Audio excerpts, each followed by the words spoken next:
बोल जयकारा बोल मेरे श्री गुरु महाराज की जय। श्री अमर ज्योति दर्शन ग्रंथ श्री आनंदपुर कंटिन्यूड। श्री सद्गुरुदेव जी महाराज धीरे धीरे श्री आनंदपुर में सत्संग हॉल, लंगर, स्नान गृह तथा आवास क्षेत्र को सुव्यवस्थित बनाने के लिए महत्व प्रदान करने लगे, ताकि सहस्त्रों की संख्या में पर्वों पर आने वाले जिज्ञासु सुविधा पूर्वक सत्संग व श्री दर्शन का लाभ उठा सकें। आप यात्रियों, दर्शनार्थी गुरुमुखों की सुख सुविधा के लिए जलपान गृह, औषधालय तथा अन्य कितनी रचनाओं को विकासशील करने लगे। समय के साथ साथ इनका निर्माण कार्य भी आरंभ करवाया। प्रथम बार जलपान गृह का उद्घाटन करते हुए आपने पावन वचनों में फरमाया, गुरुमुखों, श्री आनंदपुर दरबार भक्ति परमार्थ का महान केंद्र है। महापुरुष भी सदैव यही प्रयत्न करते हैं कि यहाँ पर जो भी जीव आए वे भक्ति के धन से माला माल होकर जाएं। उन्हें यहाँ पर रहने व खाने पीने की कोई असुविधा न हो। वे सेवा, सत्संग, सुमिरन का लाभ उठा सकें। इसके लिए आज जलपान गृह का उद्घाटन किया गया है। इस जलपान गृह का मकसद लाभ कमाना है। इसका प्रयोजन आई हुई संगतों को सुविधा प्रदान करना है, ताकि शरीर की आवश्यकता पूर्ति से मन अपने मन काम में सरलता पूर्वक लग जाए। सत्पुरुषों की वाणी है, सत समृत राख मन, करिए जगत को काम, जग जीवन या मंत्र है, सदा सुख विश्राम। संत जगजीवन दास जी फरमाते हैं कि अपने मन की डोर को सदा परम पिता परमात्मा से जोड़कर संसार के कार्य व्यवहार करते रहने से जीव को सदा सच्ची खुशी प्राप्त होती है। वास्तव में देखा जाए तो यही सच्चे सुख को पाने का एकमात्र मंत्र और साधन है। वाणी में भी वर्णन आता है, मन बेचे सतगुरु के पास, तिस सेवक के कारज राज। जो अपने मन को सतगुरु के हवाले कर देता है, उस सेवक के सारे कार्य सहज ही संवर जाते हैं। सतगुरु के हवाले करने का अर्थ है कि समस्त वासनाओं और कामनाओं से मुक्त होकर अपने इष्ट देव की आज्ञा को ही सर्वोपर जाने, उनके द्वारा बताए गए नियमों पर चले। भजन, अभ्यास, सेवा, सत्संग, सुमिरन और ध्यान, इन नियमों को हृदय गम कर नित्य प्रति नियम पूर्वक आचरण करने से मन की शुद्धि होती है। मालिक का सच्चा नाम और ध्यान हृदय में बस जाता है तथा अंतरात्मा में प्रकाश हो जाता है। ऐसा प्रकाश होने पर जीव खुशी का अनुभव करता है। यदि इंसान का असत वस्तुओं से स्नेह न हो, केवल सच्ची व सार वस्तु से प्यार व लगाव हो, तो वह शाश्वत आनंद को पा लेता है। गुरुमुख जन ऐसी चीज को अपनाते हैं जो सदा उनके संग रहे। शेष दुनियावी वस्तुएं साथ छोड़ जाती हैं। अंतिम श्वास तक साथ जाने वाला तथा सदा संग साथ रहने वाला केवल मालिक का सच्चा नाम है। महापुरुषों का कथन है, सिमर सिमर सिमर सुख पाओ, सांस सांस संभाले, यह लोक परलोक संग सहाई, जत कत मोय रखवाले। गुरु का वचन बसे जिय नाले, जल नहीं डूबे तस्करु नहीं लाभ लेवे, बाय न सके जले। श्वास श्वास में मालिक का नाम जपो और श्वास श्वास में सुख पालो। जो जीव सतगुरु का शब्द हर श्वास में जपता है, उसको सुख मिलता है। यह उस लोक में भी इस लोक में भी संगी साथी है और परलोक में भी सहाई है। जब हर समय इंसान के दिल में मालिक का नाम बसा होगा, तो फिर उसे किस बात का भय और किस बात की कमी। उसने दिल ही उस चीज में लगाया है जो सर्वव्यापक और सब सुख प्रदान करने वाला है। जब ऐसा सहायक व हितैषी मिल जाए तो अन्य किसी चीज की क्या आवश्यकता है। आवश्यकता है तो मालिक के नाम को दृढ़ता से हृदय में बसाने की। इस सच्चे नाम को हृदय में बसाने के लिए भक्ति के नियम बनाए गए हैं। जो इंसान इन नियमों को पक्वता से पालन करेगा, जो बाकी सब ख्याल दिल से निकाल जाएंगे और मालिक का सच्चा नाम अंतर में बस जाएगा। यही काम करना है और यही जीवन का लक्ष्य है। अतः महापुरुषों के प्रवचनानुसार जीवन बनाकर अपने लक्ष्य की सफलता को पाना है, जीवन को धन्य बनाना है। संतों की बढ़ती हुई मांग को देखकर आपने समय आने पर श्री आनंदपुर में दोनों तरफ दर्शनार्थी गुरुमुखों की सुविधा के लिए कई अन्य जलपान गृहों का निर्माण करवाया।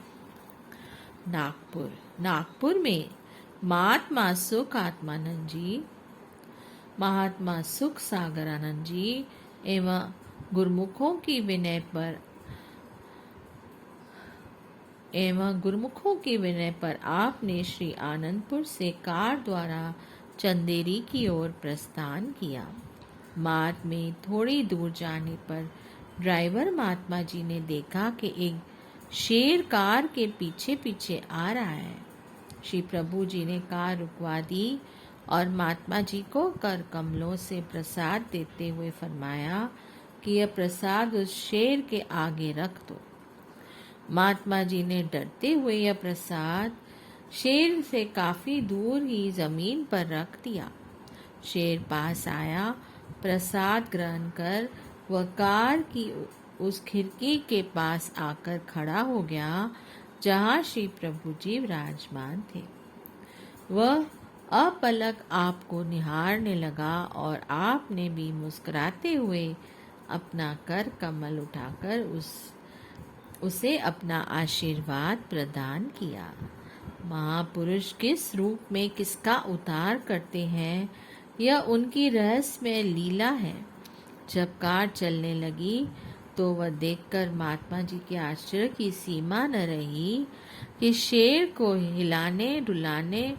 डुलना बंद हो गया और कुछ ही पलों में वह निष्प्राण होकर वहीं गिर पड़ा। महात्मा जी के पूछने पर श्री प्रभु जी ने फरमाया कि यह रूह एक भक्त की है जो अनेक उनके आगे शेर की तरह गर्ज कर बोलता था, जिसके फल स्वरूप इसे यह योनि प्राप्त हुई। परम दयालु श्री प्रभु जी ने अपने पावन कर कमलों से अमृत तुल्य प्रसाद देकर उसके सब कर्म बंधनों को काटकर उसे दयनीय अवस्था से मुक्त कर दिया। महात्मा जी मन ही मन सोचने लगे कि महाप्रभु जी कैसे सबकी पुकार को सुनते हैं और शीघ्र ही वहां पहुंचते हैं। नागपुर जाने का अभी अभी कैसे प्रोग्राम बनाया, शेर की मुक्ति के लिए या गुरुमुखों के लिए। अब आगे एक प्रेमी ने फिर उन्हें अपने प्रेम पाश में बांध लिया। महाप्रभु जी ने दिखला दिया कि मैं नित्य भक्तन बिकाऊ, यहाँ अमीर गरीब का कोई भेद नहीं। आप अभी मार्ग में ही थे कि वहीं पास में एक गांव में रहने वाले गरीब भक्त और भक्त्यानी को कहीं से यह समाचार मिला कि महाप्रभु जी उनके गांव के आगे से निकलकर जाने वाले हैं। उस भक्त्यानी के दिल में प्रेम की तारें तरंगित हो उठी और मन ही मन सोचने लगी कि थोड़ा बोग बनाकर वहीं सड़क के किनारे खड़े हो जाते हैं। चिरकाल से प्यासी आंखों को श्री दर्शन भी मिल जाएंगे और फिर प्रभु जी को श्री भोग लगाने का सुंदर सौभाग्य भी मिल जाएगा। मन में तीव्र उत्कंठा लिए उसने बकरियों का दूध निकाला और झटपट खीर तैयार करके एक बर्तन में डाली। भक्त जी के साथ सड़क के किनारे खड़े होकर श्री प्रभु जी की बाट जोने लगी। इस प्रकार इंतजार करते करते दोपहर का समय हो गया।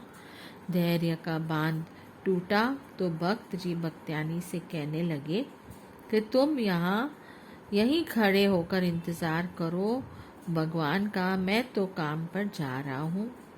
पति के वहाँ से चले जाने के कुछ समय बाद तेज वेग से चलती हुई श्री कार आई। श्री प्रभु जी अंदर विराजमान थे। उस भक्त्यानी का दिल जोरों से धड़कने लगा, लेकिन यह क्या, विधाता को शायद कुछ और ही मंजूर था। श्री कार सरपट वहां से आगे निकल गई। किसी का कुछ और ध्यान ही नहीं गया। वह बेबसी में शोर मचाती ही रह गई।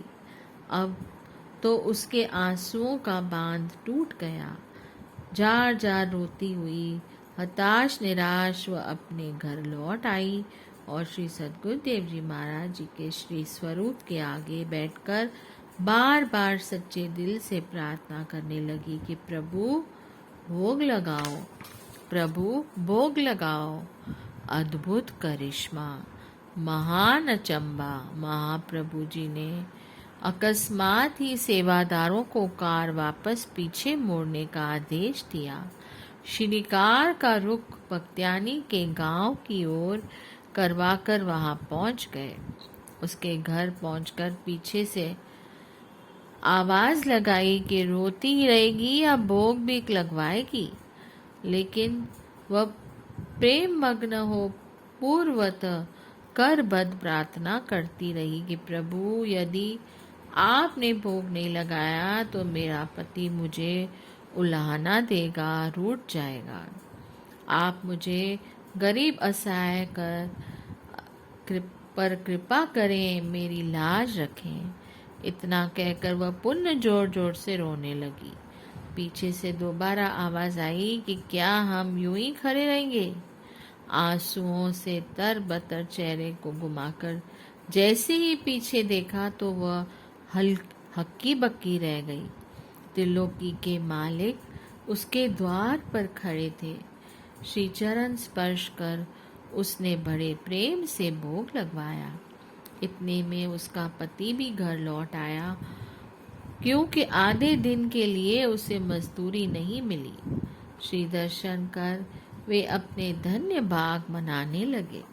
साथ में आए हुए सेवक भी इस दृश्य को देखकर हैरान थे। उनमें से एक सेवक ने पूछा कि प्रभु यह क्या लीला रचाई है आपने। श्री कार इतनी आगे निकल गई थी, फिर वहां से इतनी दूर वापस आए।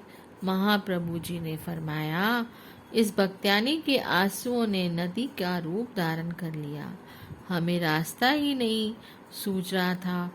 अब और सब ओर जल ही जल ठाठे मारता हुआ दिखाई दे रहा था। इसलिए इसकी हार्दिक पुकार को सुन हमें वापस आकर इसे दर्शन देना पड़ा। यदि हम दर्शन न देते तो इसका दिल टूट जाता। धन्य है प्रभु, धन्य है इनकी दयालुता। अपने सुकोमल तन पर कष्ट सहन करके भी अपने प्रेमी भक्तों की पुकार को सुनकर उन्हें कृतार्थ करते हैं। बोलिए जयकारा, बोल मेरे श्री गुरु महाराज की जय। जय सच्चिदानंद।